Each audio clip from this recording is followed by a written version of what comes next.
Hi there, and welcome to the hidden cost of emotionally unintelligent leadership and how to improvement. So, this presentation is for HR executives, people leaders, and organizational development professionals. It's for you. If you are a leader, if you are involved in a business, or if you just want to learn more about emotional intelligence, this is for you.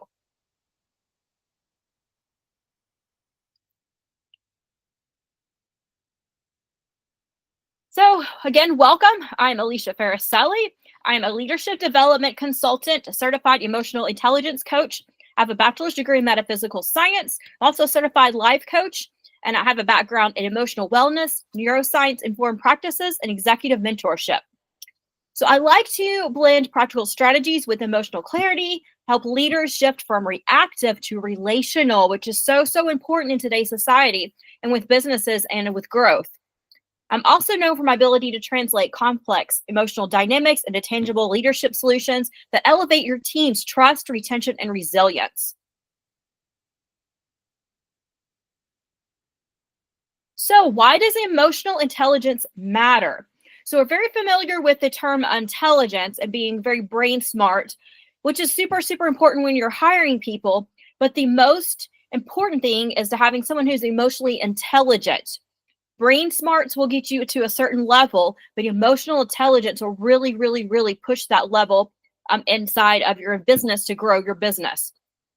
So, emotional intelligence, which we're going to refer to as EI, is a business imperative, not a soft skill.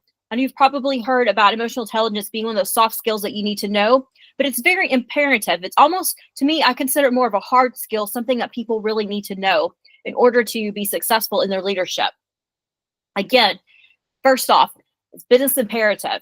EI is more predictive of leadership skills than IQ or technical skills. People can always learn technical skills. People IQ matters, but again, it doesn't matter as much as emotional intelligence. The great thing about emotional intelligence is it's also being able to learn these skills like you can a technical skill. Second is performance drivers. Psychology safety increases by 50% under emotionally intelligent leadership. This is according to Google Project Aristotle. Leaders with high emotional intelligence create stronger performing teams. Again, leaders with high emotional intelligence create stronger performing teams. And the third thing is it has a financial impact on your business. And what business does not want that?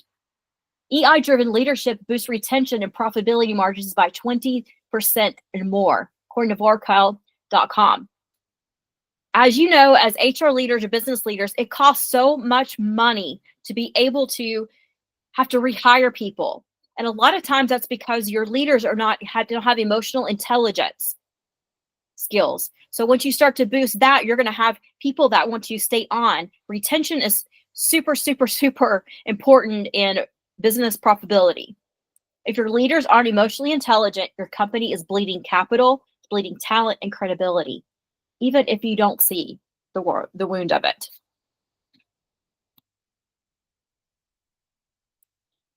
So, what are some of the hidden organizational costs? Silent turnover. So, this term silent quitting is very prominent in our society now. I'm sure that if you're familiar with it, if you're not, it's where people come to work and they really don't care about the business. They're just collecting a paycheck. And that is very detrimental to businesses right now. Silent turnover. Leaders who lack emotional intelligence create disengaged teams. Think about the teams that you've been a part of, or maybe you're currently a part of, the people who are disassociated with it. Usually that comes down to leaders that don't have emotional intelligence.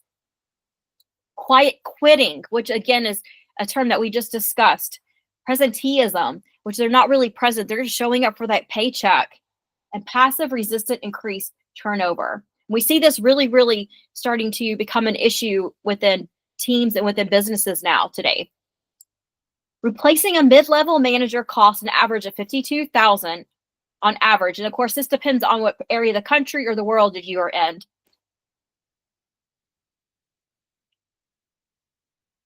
Disengagement leads to quiet quitting. So again, I'm emphasizing this. Quiet quitting is something that is so detrimental to teams, and it really comes down to emotional intelligence. Psychological will safety collapse. Teams with dismissive leaders are less likely to speak up. A lack of emotional intelligence leads to trust issues, diversity struggles, and an innovative block. I say this, and I'm going to preference this, is it's not always the leader's fault that they're not have emotional intelligence. It's because they haven't been trained. All leaders can be trained to have emotional intelligence. We have reactive conflict. Poorly managed emotions create unnecessary interpersonal conflict. Think about how many times in a meeting, maybe this is yourself too, where you've left the meeting and you're like, what just happened? How did this meeting get out of completely just almost like a bomb went off in it, that people were not listening, that people's emotions got involved in it, and it just, you didn't even get down to the core issue, what you're trying to resolve. So again, a lack of EI leads to trust issues, diversity struggles, and innovation block. Diversity is a huge thing going on right now. And if we're not having emotionally intelligent leaders, we're going to have really, really difficult business structures. That reactive conflict. Poorly managed emotions create unnecessary interpersonal conflict. Managers dedicate at least 25% of their time to addressing workplace conflicts. Think about how much money and how much time that is eating up in your company. If your managers are spending most of their time addressing workplace conflicts, especially if they're emotional conflicts, they could be putting that time, that in use, and those resources into growing the business. Decision distortion. Emotionally reactive decisions increase risk, conformity culture, and lost opportunities.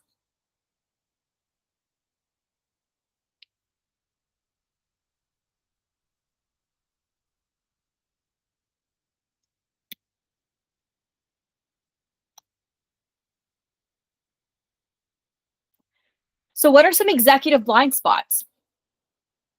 And again, we don't want to blame, and we're not trying to shame anyone if you have these spots. It's very human to have these. This is a natural thing. However, it's things that are hurting the business that could be helping it instead. Defensive. They cannot receive feedback without becoming defensive or dismissive.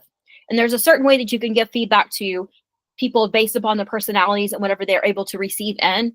But imagine that you have a client that has a project and they're not happy with it, and they come to your team with it. Your team is very dismissive of it. That is money that's being taken off of your table. Whereas you could be collaborating with the client and coming together with them in a very emotionally intelligent way to better your systems, to better your business, to even create more cash flow for you. They're unaware. Maybe you have executives that are unaware. They struggle to read emotional undercurrents in the team. Maybe they're coming into work and they're not understanding that the certain team member is completely emotionally checked out. Maybe they have things going on in their life where there's more struggles in their work. Multiple things can make it an executive unaware. Blame culture. We see this so many times, pointing fingers instead of taking ownership when problems arise. Problems are not bad. Problems actually are good in a business because it shows growth a lot of times. However, if we take and we start blaming other people instead of picking up the cup and actually doing the work, that is not emotionally intelligent. Reactive. Reacts instead of regulating under pressure situations. We all have known people who work better under pressure, which is not necessarily a good thing, and some people who don't work very well under pressure. Those are both emotionally intelligent decisions that can be made. Think of one leader in your organization who's brilliant, but people avoid them. Think about it. What's the cost of their leadership style? We're not only cost can be monetary, but the cost of a good employee. I don't know how many times I've seen businesses that have amazing employees, so much talent, but they have leadership teams or a leader who is not emotionally intelligent and does these things. They blame the other people, they blame the client, and they don't take action. They don't take the blame for everything that's funneling underneath them. Or maybe they're unaware, they're defensive, they're reactive. And how many times have they lost good employees who could be benefiting and growing the company?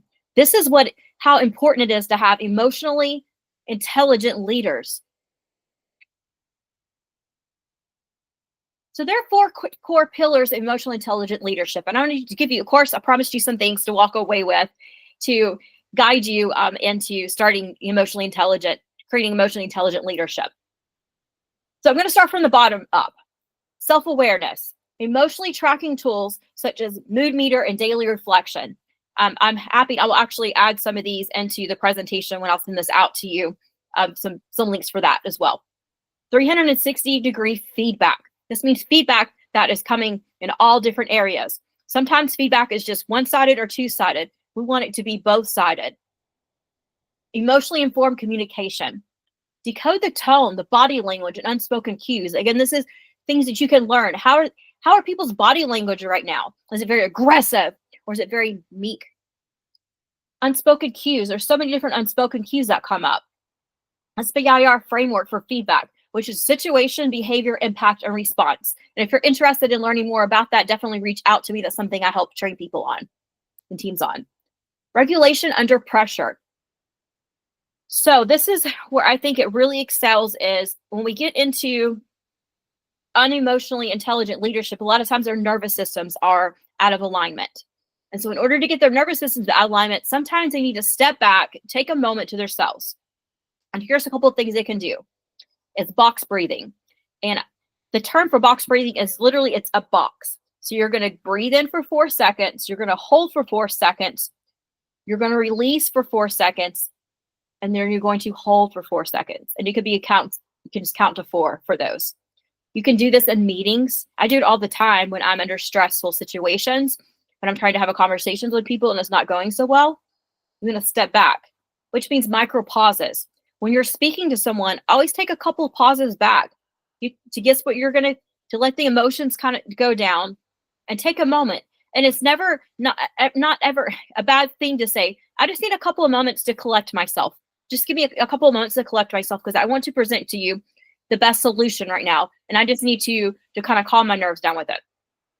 And of course, you have polyvagal awareness responses, which is basically getting your nervous system back into line.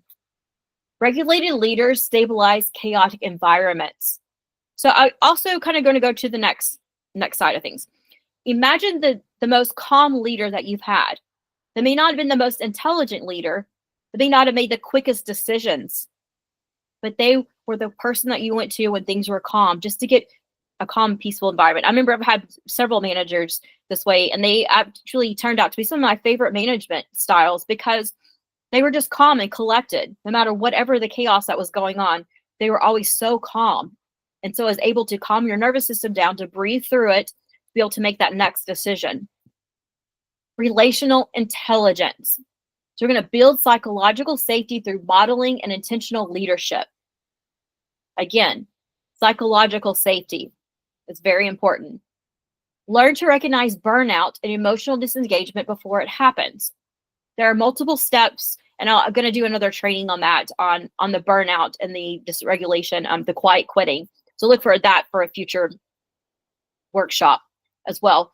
But learning to recognize these signs, so we're reactive.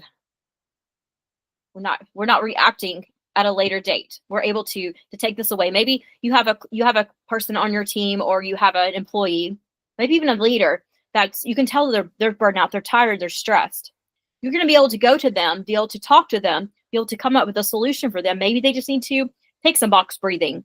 Maybe they need to take a day off before it becomes into something major, where you have either a big blowout with your teams, or you have someone on your team that ends up quitting.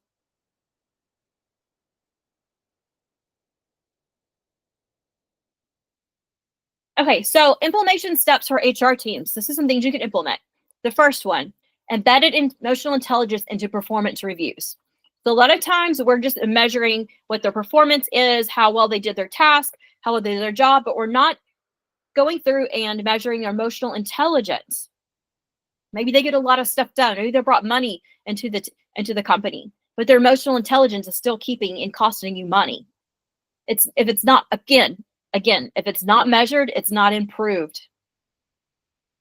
Offer executive EI coaching, leadership labs for real-world emotional intelligence training. That's something that I can offer you guys, is that type of training through workshops, through one-on-one coaching with some of your team members, with leadership coaching, group coaching, consulting, something that I think every single team needs to have somebody place. If it's not myself, you need to find someone in your company or find an outside source to come in and do some emotional intelligence training. And it should be an ongoing thing. It's not a one and done thing.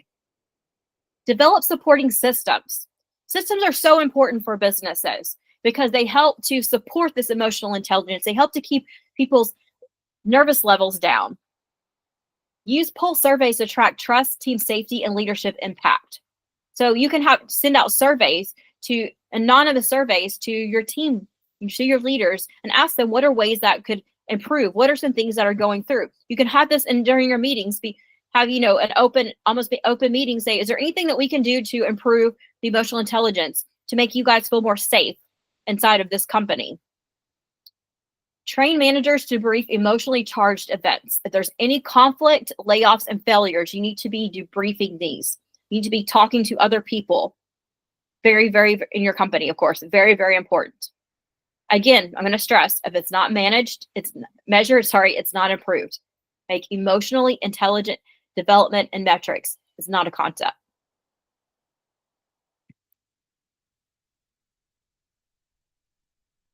So I'm going to give you a case study that was done for Next Jump, which is a New York-based tech company known for its culture innovation. The problem it had was rapid growth created a technically brilliant but emotionally disconnected leadership team. Team members avoided conflict, withheld feedback, and disengaged in meetings, which you can only imagine how much chaos that created in the company. Arbitration among high potential employees began rising. Psychological safety ratings dropped significantly in quarterly pulse surveys. So how do they do this? They shift. They implemented a mandatory, what they called Better Me and Better You leadership development initiative, focused on emotional intelligence training. Peer coaching pods used real work conflicts, real-time emotional feedback after meetings. Again, we're not just feedback of how we're getting things done, it's emotional feedback. Bi-weekly emotional regulation exercises before team strategy sessions. I cannot stress how important this is.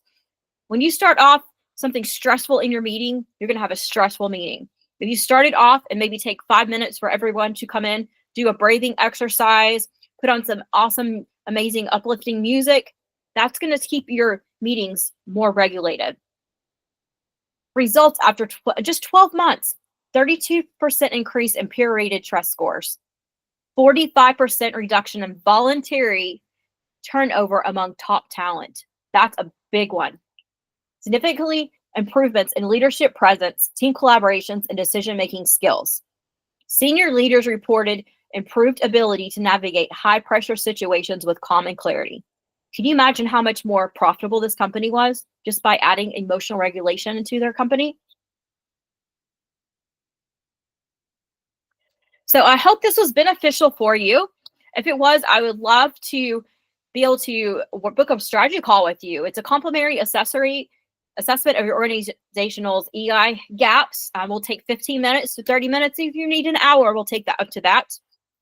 Also, I have an access to a 5-day emotional intelligence micropractic toolkit for leaders that I'll be emailing out to you for participating in this.